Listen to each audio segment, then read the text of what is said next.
नबी पाक सल्लल्लाहु अलैहि वसल्लम का बताया हुआ इलाज। आज मैं आपको बताऊंगा वो इलाज जो कि 72 बीमारियों से शिफा है, जो कि मैंने खुद करवाया है। आज मैं आपको पूरे व्लॉग में आपको दिखाऊंगा हजामा कैसे होता है, क्या फायदे हैं हजामा के। वीडियो को मुकम्मल देखना है। अस्सलाम वालेकुम नाजरीन, मैं हूँ आपका अपना फहद मुस्तफ़ा और आप देख रहे हैं फहदीज़ इन्फो यूट्यूब चैनल। वीडियो शुरू होने से पहले हमारा यूट्यूब चैनल सब्सक्राइब कर दें और प्रेस द बेल आइकन ताकि हमारी हर आने वाली वीडियो आप तक टाइम से पहुंचती रहे। नाज़रीन, हजामा नबी पाक सल्लल्लाहु अलैहि वसल्लम की सुन्नत में शामिल है। अल्लाह पाक के नबी ने आखिरी हज के सफ़र में भी हजामा करवाया। हजामा ऐसी अल्लाह के नबी की बताई हुई खूबसूरत बात है कि आप करवा के देखें, इंशाअल्लाह शिफा आपको ज़रूर मिलेगी। तो शुरू करते हैं। सबसे पहले यहाँ पर अहम बात के हवाले से आपको बताता चलूँ कि जिससे भी आपने हजामा करवाना है उसको तजुर्बा होना चाहिए। ऐसे नहीं कि आप गैर तजुर्बा लोगों से करवाएं। हजामा को इंग्लिश में कुपिंग कहते हैं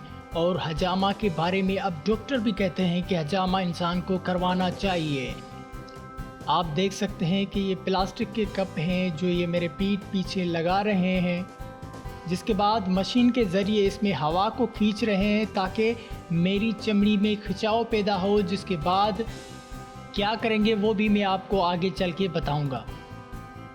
आप देख सकते हैं कि कुपिंग लग चुकी है, जिसके बाद 2-3 मिनट छोड़कर ये कट मारेंगे ब्लेड से। और ब्लेड भी न्यू होना चाहिए और ये बारीक से छोटे से कट होते हैं, कोई भी ख़तरा इनमें नहीं होता। लोग कहते हैं कि कहीं बड़ा कोई कट ना लग जाए, मगर इसमें कोई भी बड़ा कट नहीं लगता। ये बारीक सा कट होता है। जो तजुर्बे वाला जो हजामा करता है वो तजुर्बे वाला होना चाहिए। वो बारीक सा कट लगाता है और इसके निशान भी कुछ दिन बाद ख़त्म हो जाते हैं। आप देख सकते हैं कि यहाँ पर कट लग गए हैं, अब खून निकलना शुरू हो गया है। ये खून कोई न्यू खून नहीं है, ये वो खून है जिसके वजह से आपकी नसें जो हैं वो दबी हुई होती हैं और इस खून के वजह से नसें जो हैं वो बंद होती हैं। जिसके बाद हजामे के बाद वो खून निकल जाता है और आपकी नसें जो हैं वो काम करना अच्छी तरह से शुरू हो जाती। आप अब देख सकते हैं कि 5-6 मिनट छोड़ने के बाद जब तक खून निकल ना जाए तब तक ये जो है वो छोड़ देते हैं। जब तक खून निकल जाए सारा, तकरीबन 5-6 मिनट ये छोड़ देते हैं।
वही तब तक कहते हैं कि आप आयतुल कुर्सी पढ़ते रहो। मुझे मैदे की तकलीफ़ थी, मैदे में गैस था, तो ये आप देख सकते हैं कि किस तरह से ये जो वाइट कलर का है ये गैस है मैदे का जो निकल चुका है। अभी आहिस्ता आहिस्ता ये कुपिंग उतारने लगे हैं। आप देख सकते हैं कि किस तरह का ब्लेड निकल रहा है, जो जमा हुआ खून था वो निकल रहा है।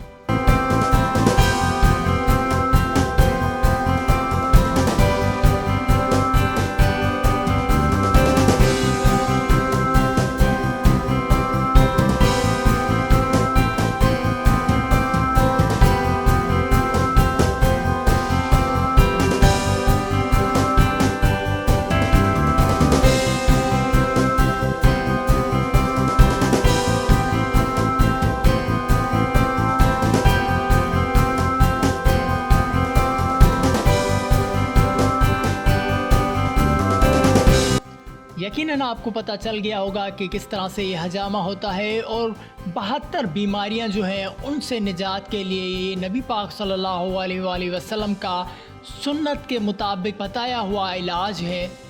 तो आप देख सकते हैं कि कितना जमा हुआ खून निकला है और ये कहा जाता है कि सुन्नत पॉइंट पे लाजमी लगाना है, जो कंधे की साइड पर है और कमर की साइड पर सुन्नत पॉइंट है वहाँ पर लाजमी लगाना है। और आपको जो भी तकलीफ़ हो वो पॉइंट होती है वहाँ पर वो लगाते हैं, जहाँ पर आपको तकलीफ़ होती है वहाँ पर वो कुपिंग लगाते हैं। और अल्लाह के फ़ज़ल और करम से नबी पाक सल्लल्लाहु अलैहि वसल्लम की दुआ से आपको शफ़ा ज़रूर मिलेगी। यकीनन आपको वीडियो अच्छा लगा होगा। अगर आपको वीडियो अच्छा लगा तो अपने दोस्तों में ज़रूर शेयर कीजिएगा और चैनल को सब्सक्राइब करना मत भूलिएगा। साथ में जुड़ी घंटी का बटन भी दबा दें ताकि हमारी हर आने वाली वीडियो आप तक टाइम से पहुंचती रहे। तब तक के लिए इजाज़त दें। अल्लाह हाफ़िज़।